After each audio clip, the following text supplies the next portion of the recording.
Размишляването тук се извършва най-вече под формата на поезия. Нека да забравим за пореден път противопоставянето на поетическото като чувственото или ирационалното от една страна и разсъдъчното от друга. Става дума за сборник с поеми, събрани и подредени от Ради Ангелов и Станимир Димитров. Но идеята е била тези литературни късове да бъдат надстроени. Ето защо витрините на страха са и спектакъл, а също и музика. Представлението върви заедно със своята музика, композирана точно за него.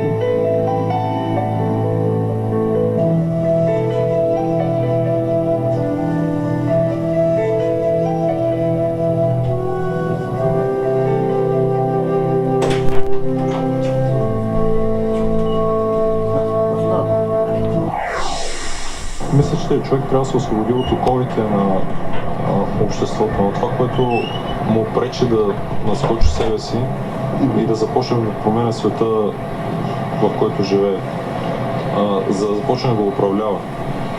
Страха от това малодушие, което са свикнали хората, те трябва да се промени. Това според нас е целта на изкуството.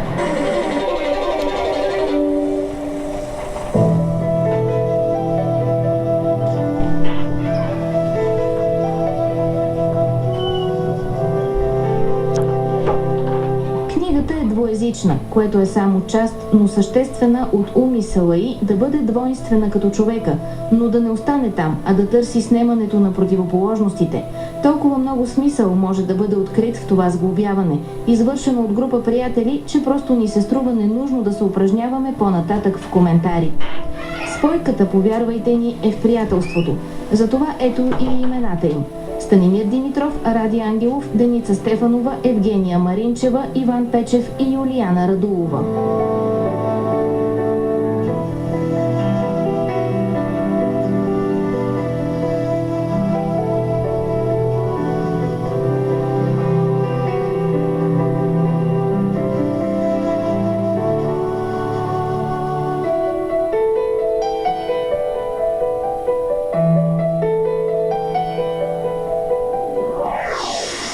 Мислещият човек просто е поставен в една унизителна ситуация, една срамна ситуация. Мислещият човек изглежда като посмешище само защото иска да мисли, защото успява правото си да мисли.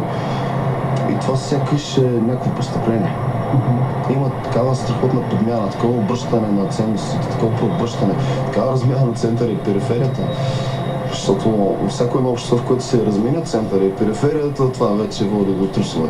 Това се едно да изкараш земята от орбитата или пък да диктираш от вятъра там, като е показател.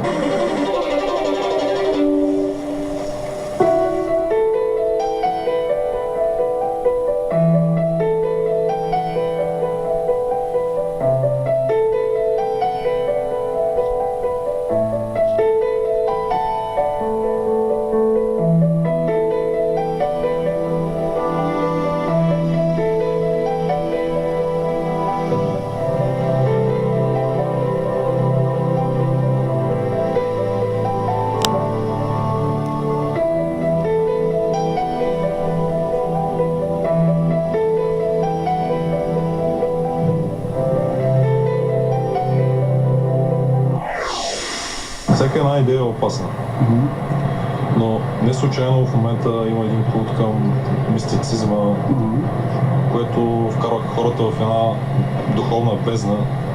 Това е също една много опасна идея, според мен.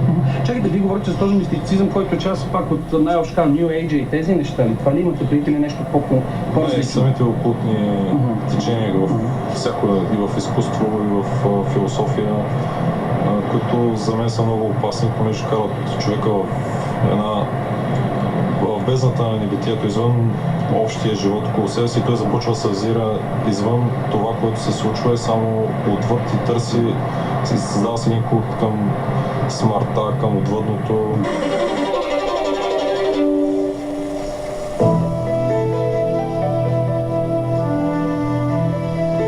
Пробиването на витрините, през които виждаме себе си и страховете си, е опит за напускане, завръщане. Завръщане към нещо, което може би не ни е дадено да си възвърнем. Илюзорен или не, опитът си заслужава. Или както казва Станимир Димитров, идеята е слепец, образ залепен на обратната страна на клепачите. Тихо проскърсване на пръсти в стъкло. Илюзия. Бунт срещу видимия свят.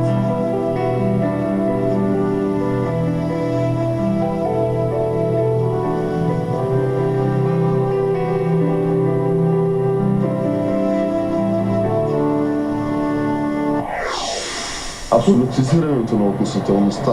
Това е може би най-опасната идея. Това е възможността да не можеш нищо да видиш, нищо да не можеш да разпознаеш, всичко да бъде относително, всичко да бъде просто на гледна точка. В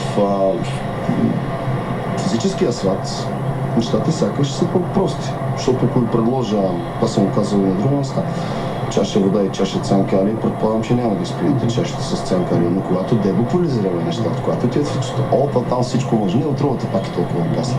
Не всичко. Ясно е. Не мисля, че чалгата, че простатчетината е по-малко опасна от една отрова, която можеш да изпиеш.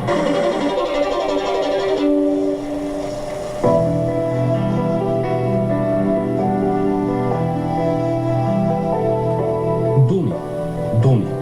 Нискокалорични думи, с които ни хранят. Държат ни полугладни, за да ядем гносотиите, разтичащи се мазно по все по-модерните екрани. Еволюция на мазнотият. Така мисли Ради Ангелов. С малко повече дързост можем да приемем цитираните два стиха за предпоставките на един силогизъм, който би прозвучал така с думите на Станимир Димитров. Далечна Нина, изми ме в сребърните езера на твоята отрова. Обичам те, а днес е много късно да го знаеш и нямам време. Трябва да руша света.